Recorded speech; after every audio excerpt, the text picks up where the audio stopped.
Hello students, आज हम start करेंगे electric field at point on equatorial line of an electric dipole.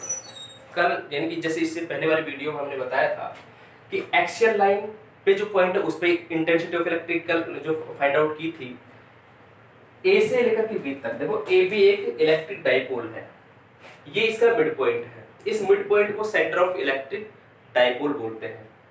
अब जो इसके जो परपेंडिकुलर जो लाइन है यानी कि यहाँ से ये 90 डिग्री बन रही है, जैसे ओपी इसका इक्वेटर होगा, ये इसका एक्सिस होगा, ये इसका इक्वेटर है।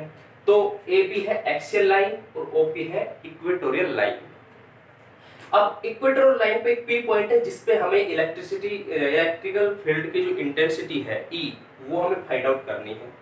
तो सबसे पहले ये देखिए, यहाँ पे माइनस क्यू चार्ज है, यहाँ पे प्लस क्यू चार्ज है। ए पॉइंट पे है minus Q charge, B point पे है प्लस क्यू चार्ज, क्योंकि डाइपोल यही तो होता है कि अपोजिट डायरेक्शन और सेम मैग्नीट्यूड यानी माइनस क्यू प्लस क्यू। अब यहाँ से यहाँ तक हमने एज्यूम करी है, ये एज्यूम किया है हमने, एज्यूम ओपी की जो वैल्यू है वो हमने आर मानी कि आर डिस्टेंस पे है, ओ से लेकर के आर डिस्टेंस पे पी पॉइंट है जहां पर हमें intensity of electric field find out करनी है।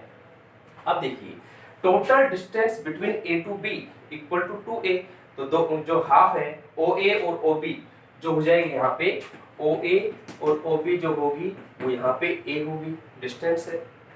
इसके बाद यहाँ पे सबसे पहले एक राइट एंगल ट्राइंगल बन रहा है, तो फ्रॉम राइट एंगल ट्राइंगल कौन सा, ओ ए पी से ये इसका हो जाएगा बेस, ये इसका होगा परपेंडिकुलर और ये होगा हाइपोटेनियस।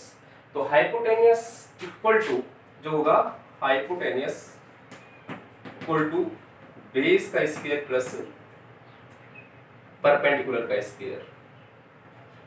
तो ये होगा यहाँ पे बेस हाइपोटेनियस जो निकालना है हमें, यानी कि जो एपी है, एपी का जो स्क्वायर होगा वो बेस यानी कि बेस इसका ए स्क्वायर है, ए स्क्वायर प्लस यहाँ आर स्क्वायर। देयरफॉर जो एपी की वैल्यू निकलेगी वो हो जाएगा R square plus A square, कर सकते हैं A square plus R square. तो यहाँ पे आर स्क्वायर प्लस में ए स्क्वायर, क्योंकि रूट है तो R square plus A square को लिख सकते हैं R square plus A square raised to the power 1/2, ये लिख सकते हैं। तो यहाँ से ये वैल्यू आई है। उसके बाद देखिए, सबसे पहले ये देखें यहाँ पे जो P पॉइंट है, अब डायरेक्शन निकालें तो ये जो E1 डायरेक्शन इसकी जगह होगी, क्योंकि जो प्लस यहाँ पे पॉजिटिव चार्ज मानते हैं, पॉजिटिव चार्ज यहाँ पे तो ये प्लस है, तो प्लस प्लस के बीच होगा रिपल्शन, तो ये हो जाएगा रिपल्सन, रिपेल होकर के जो इंटेंसिटी है इलेक्ट्रिक फील्ड की due to Q plus Q charge है, तो वो क्या होगी E1, इसकी डायरेक्शन ऐसे होगी, और E2 की इस साइड होगी, यहाँ पे E2 की डायरेक्शन ऐसे होगी, ये माइनस है ये प्लस है, तो ये क्या होगा अट्रैक्शन। तो E2 इस साइड होगा, E2 is the intensity of electric field due to minus Q charge, ये इस साइड होगा। अब देखिए यहाँ पे एज्यूम कर दिया कि थीटा है, थीटा एंगल है, तो एंगल थीटा है, तो जो एंगल यहाँ होगा, क्योंकि ये और ये एक तरह से ये होगा पैरेलल, तो ये एंगल जो थीटा है तो ये एंगल भी क्या होगा थीटा, बिकॉज अल्टरनेट एंगल। अब इसमें ये देखा कि जो एंगल ये है उतना ये, क्योंकि ये आइसोसेलेस ट्रायंगल है, ये साइड और ये साइड क्या है इक्वल, ये एंगल थीटा है, तो सेम उसी तरीके से ये एंगल भी थीटा होगा, बिकॉज कोरस्पोंडिंग एंगल, ये एंगल थीटा है तो उसकी वजह से ये एंगल भी थीटा होगा। अब हमने इनके कंपोनेंट्स निकाल लिए, तो सबसे पहले ये लिखेंगे कंपोनेंट्स निकालें, तो कंपोनेंट्स हॉरिजॉन्टल कंपोनेंट्स है, horizontal components of E1 and E2 वो होगा हॉरिजॉन्टल E1 cos थीटा और प्लस में E2 cos ऑफ थीटा। और जो कि डायरेक्शन देखा हमने, तो डायरेक्शन इसकी क्या आ रही है, डायरेक्शन अपोजिट है, क्योंकि इस डायरेक्शन में तो क्या होगा, जो P कैप है यानी कि जो डाइपोल मोमेंट की डायरेक्शन ये तो, और ये अपोजिट डायरेक्शन में है, तो अपोजिट डायरेक्शन होगा यहाँ पे। इसके बाद ये हो जाएगा यहाँ पे vertical component vertical component of E2 and E1 and E2। देखिए ये कैसे आया, जैसे ये एक ट्राइंगल है तो ये इसका क्या हो जाएगा, जैसे मान लीजिए ये इसका परपेंडिकुलर, ये बेस और ये इसका हाइपोटेनियस। तो सिर्फ यहाँ पे जो बेस की वैल्यू निकालेंगे तो hypotenuse base upon hypotenuse, base upon hypotenuse cos theta होता है। हाइपोटेनियस ये है तो बेस की वैल्यू निकालेंगे तो कोस थीटा मल्टीप्लाई हो जाएगा, तो E1 कोस थीटा। ये E2 कोस थीटा इसकी वजह, इस ट्रायंगल की वजह से आया है। यानी कि मैंने बताया था जिस साइड के साथ में थीटा एंगल बनता है तो वो कोस थीटा की तरफ होता है, हाइपोटेनियस से बन जाएगा।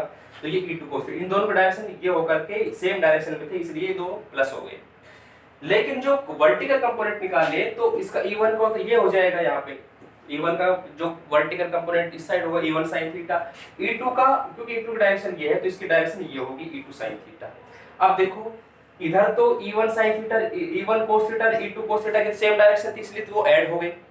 यहाँ पे इन दोनों के डायरेक्शन अपोजिट है तो फिर ये दोनों के दोनों एक दूसरे से अपोजिट डायरेक्शन और इक्वल मैग्नीट्यूड होने की वजह से ये दोनों कैंसिल आउट हो गए। अब देखिए E2 यहाँ पे हमने वर्टिकल कंपोनेंट निकाला है तो E1 sin थीटा और यहाँ पे प्लस करके ये माइनस हो जाएगा यहाँ पे E2 sin थीटा, यहाँ पे E1 sin theta plus E2 sin theta.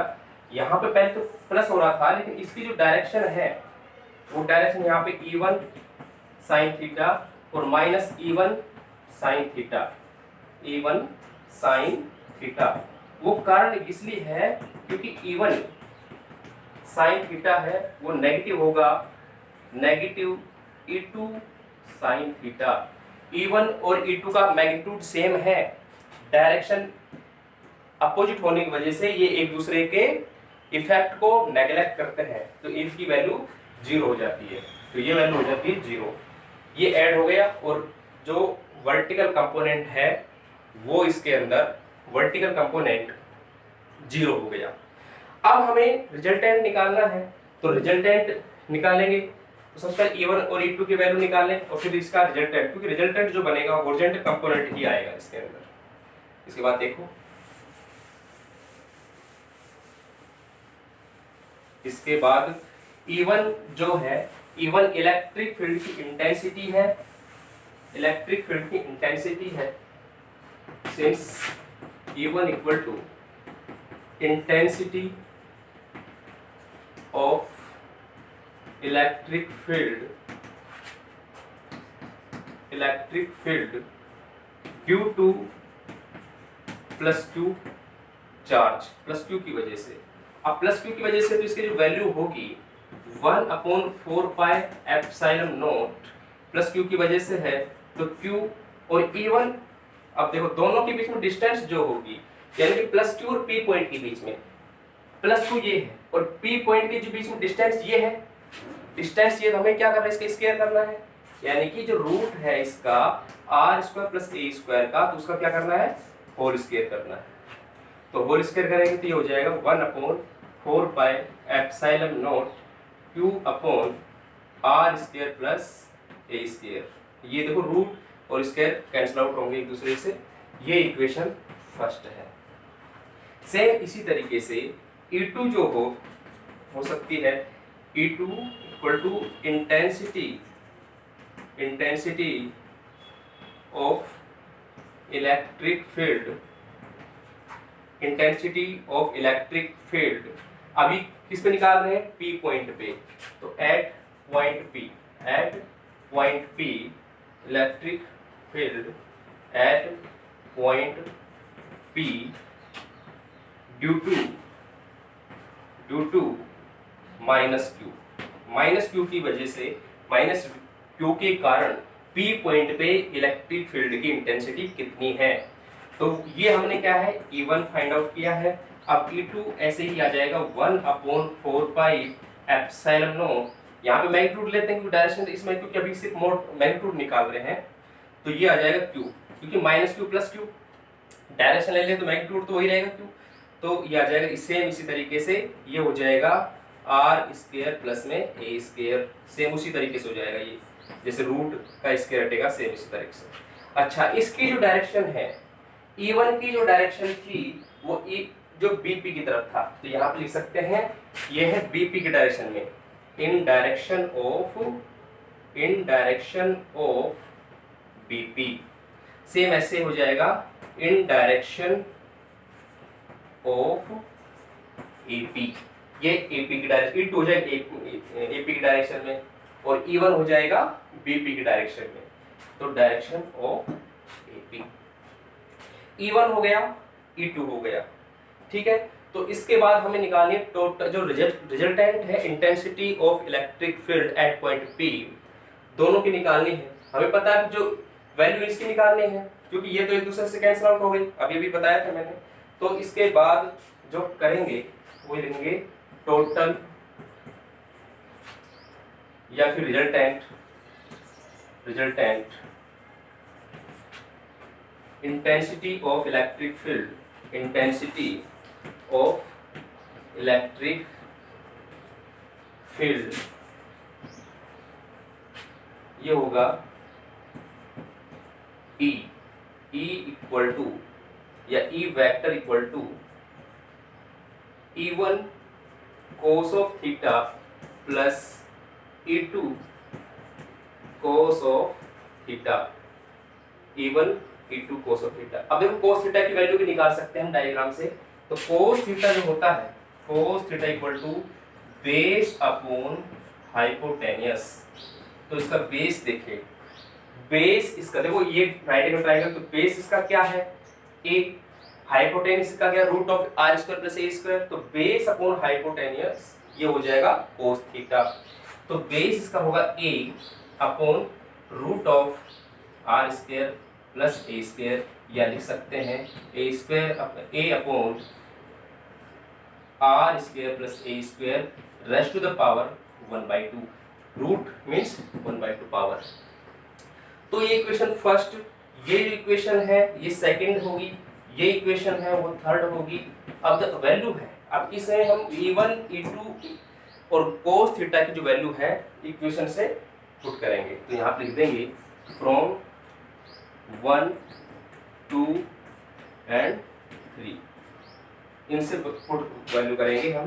तो ये हो जाएगा E vector equal to E1 की वैल्यू ये है, E2 की वैल्यू ये है। तो देखो सेम भी है ये, तो हम लिख सकते हैं E1 E2 इक्वल सेम है, तो 2E1 cos ऑफ थीटा यहाँ पे है। अब डायरेक्शन हम देख सकते हैं, क्योंकि वेक्टर हमने लगाया है, तो डायरेक्शन लगाने के लिए अब देखो डायरेक्शन, ये इक्वेशन से पुट करते, तो डायरेक्शन क्या आएगी इसकी, ये पी कैप तो इस साइड है, लेकिन ये पी कैप के अपोजिट डायरेक्शन में है, तो ये हो जाएगा minus P cap, minus P cap. तो इस तरह ये भी हो जाएगा minus P cap. P cap क्या है, the unit, minus P cap क्या है, the unit vector in the direction of P vector, P vector की डायरेक्शन के अपोजिट डायरेक्शन में यूनिट वेक्टर है, जिसका मैग्नीट्यूड 1 होगा। तो ये हो जाएगा E वेक्टर इक्वल टू 2, यहाँ पे क्यों लिखा मैंने 2E1, क्योंकि E1 E2 इक्वल है, E1 E2 दोनों इक्वल है। तो यहाँ हो जाएगा 1/4 pi epsilon not Q upon R square plus A square का यहाँ पे होल स्क्वायर आ जाएगा। हाँ, यहाँ पे केवल रूट हटेगा, इसके अंदर ये वैल्यू पुट कर दी हमने, ये वैल्यू E1 की, cos थीटा की वैल्यू ये है A upon R square plus A square की पावर 1/2, ये हो जाएगा इसके अंदर कंप्लीट। ये 2E1 और ये cos थीटा की वैल्यू। इसके बाद देखिए आगे हम सोल्व करते हैं, तो आगे जो सोल्व किया तो देखिए यहाँ पे पावर जो R square plus A square की है 1 है, 1 और हाफ, ये हो जाएगी 3/2, 3/2 यानी कि 1.5 यानी पावर ऐड हो जाएगी। इसके बाद देखो E vector equal to 2 into 1/4 pi epsilon not into Q upon, यहाँ पे A है ऊपर, A है ऊपर, अब इस 2 को हम आगे ले सकते हैं, तो ये हो जाएगा 2a और ये हो जाएगा R square plus A square की पावर 3/2 और साथ में माइनस पी कैप, ये यूनिट वेक्टर है। अब देखिए ये 2aq है, ये डायपोल मोमेंट आ गया, कल पढ़ाया था पहले, डायपोल मोमेंट है वो p के बराबर होता है, ये डायपोल मोमेंट ये p इक्वल टू 2aq। अगर हम यहाँ लगाए वेक्टर तो ये हो जाएगा वेक्टर, लेकिन अभी इसमें क्या है मैग्नीट्यूड है तो विदाउट वेक्टर है, तो ये हो जाएगा E वेक्टर इक्वल टू, ये P की वैल्यू है तो ये हो जाएगा P upon 4 pi epsilon not R square plus A square raise to the power 3/2। लेकिन स्पेशल कंडीशन लगाएं, लिखेंगे सिंस जो A है, जो A is less than R इन कंपेयर टू, यानी कि A is very less than to R, तो A स्क्वायर भी क्या हो जाएगा, A स्क्वायर की वैल्यू भी क्या हो जाएगी, R स्क्वायर से बहुत कम हो जाएगी, तो नेग्लिजिबल है। तो यहाँ पे A स्क्वायर है वो नेग्लिजिबल है, नेग्लेक्ट करते हैं मीन्स जीरो के बराबर एक तरह से काम करेंगे। यहाँ तो जीरो, तो R स्क्वायर की पावर हो जाएगा यहाँ पे, तो E वेक्टर इक्वल टू ये हो जाएगा P upon 4 pi epsilon not, ये हो जाएगा 1 अपॉन, देखो R स्क्वायर और R स्क्वायर की फिर पावर ये हो जाएगी 3/2, तो यहाँ से 2 से 2 पावर कैंसिल हो जाएगी इसकी, ये बच जाएगा E वेक्टर। अब जो E वेक्टर निकाल रहे हैं तो हमने ये जो वैल्यू निकाली है टोटल रिजल्टेंट इक्वेटोरियल लाइन निकाली है, तो यहाँ पे इक्वेटोरियल लाइन, ये equatorial E equatorial equal to P upon इसके बाद R क्यूब, यानी कि 1 अपॉन 4 पाई एप्सिलॉन नॉट और R क्यूब हो जाएगा, ये हो जाएगा R क्यूब। अब देखिए साथ में यहाँ पे माइनस पी कैप भी था, तो यहाँ पे क्या हो जाएगा, यहाँ पे माइनस पी कैप और ये हो जाएगा माइनस का P cap, minus P cap. अब देखो साइन तो आगे आ जाएगा, ये आ जाएगा E equatorial equal to minus, देखो माइनस को आगे लेते हैं P इंटू पी कैप, नीचे हो जाएगा 4 pi epsilon not R cube, जो की वैल्यू बनती है, कोई भी वेक्टर का मैग्नीट्यूड और उसके यूनिट वेक्टर से मल्टीप्लाई होने के बाद वेक्टर आता है, तो जैसे हम फॉर्मूला लगा सकते हैं यहाँ पे, जैसे R vector equal to R का मोड इंटू R कैप, ये फॉर्मूला होता है। तो यहाँ पे भी सेम इसी तरीके से हो जाएगा कि P इंटू ये P वेक्टर बन जाएगा माइनस का P vector upon 4 pi epsilon not R cube, ये वैल्यू आती है ये इक्वेटोरियल लाइन की। लेकिन इसके बाद देखो, इसके बाद हमने पहले, देखो डायग्राम ड्रॉ कर रहा हूँ मैं, इसके बाद जो पहले पढ़ी थी इससे पहले intensity of electric field eight axial line का पढ़ा था हमने, तो उसके अंदर क्या वैल्यू आई थी, ये इक्वेशन, जैसे फोर्थ है इक्वेशन, तो हमने इक्वेशन में पढ़ा था पहले एक्सियल लाइन का, तो ये हो जाएगा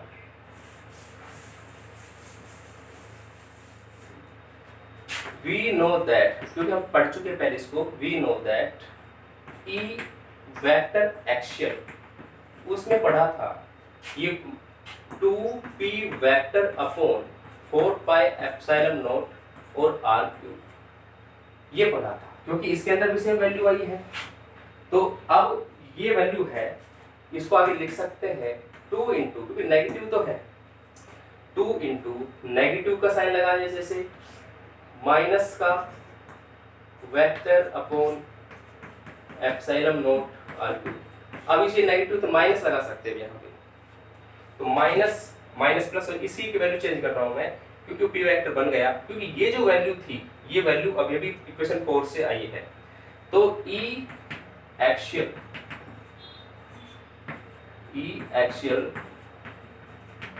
जो बन गया -2 इंटू E इक्वेटोरियल, ये क्योंकि ये जो वैल्यू है ये इक्वेटोरियल की है, ये एक्सियल की वैल्यू हम पहले से निकाल चुके थे, इनके बीच में रिलेशन निकाला मैंने, तो यानी कि ट्वाइस होती है मैग्नीट्यूड की देखे तो इसको ये डबल होता है, ये डबल होता है इक्वेटोरियल लाइन का, लेकिन डायरेक्शन इसकी अपोजिट रहती है। तो इसका मतलब यह है कि ई एक्सियल है वो डबल है। अब देखो दोनों के फॉर्मूले के अंदर ई एक्सियल का फॉर्मूला ये है आर क्यूब, तो इसमें भी मैंने बताया था कि जो ई एक्सियल है वो भी प्रोपोर्शनल इनवर्सली प्रोपोर्शनल होता है आर क्यूब के, और यहाँ पे ई इक्वेटोरियल है वो भी इनवर्सली प्रोपोर्शनल होगा आर क्यूब के। ये दोनों ही इनवर्सली प्रोपोर्शनल होता है, यानी कि डिस्टेंस बढ़ने के साथ साथ ये क्या होगी, घटेगी। लेकिन यहाँ पे क्या है, नेगेटिव साइड, इसकी डायरेक्शन नेगेटिव साइड है। ये तो डाइपोल मोमेंट की डायरेक्शन होता है, एक्सियल है वो डाइपोल मोमेंट की डायरेक्शन में होता है, लेकिन इक्वेटोरियल है वो अपोजिट डायरेक्शन में होता है। तो इसके अंदर ये हो जाएगा, लिख सकते हैं कि E axial is double of equatorial but in opposite direction, direction opposite होती है, ठीक है। यानी कि पी वेक्टर के डायरेक्शन में तो क्या होती है ई एक्सियल, उसके अपोजिट डायरेक्शन में जो होता है वो होता है ई इक्वेटोरियल लाइन के ऊपर कोई पॉइंट है तो उसकी इंटेंसिटी हाफ होती है किसकी, एक्सियल लाइन पे कोई पॉइंट है उस पर इंटेंसिटी, ठीक है। तो ये था, ये इसका रिजल्ट है। उम्मीद करता हूँ समझ में आया होगा। Thank you.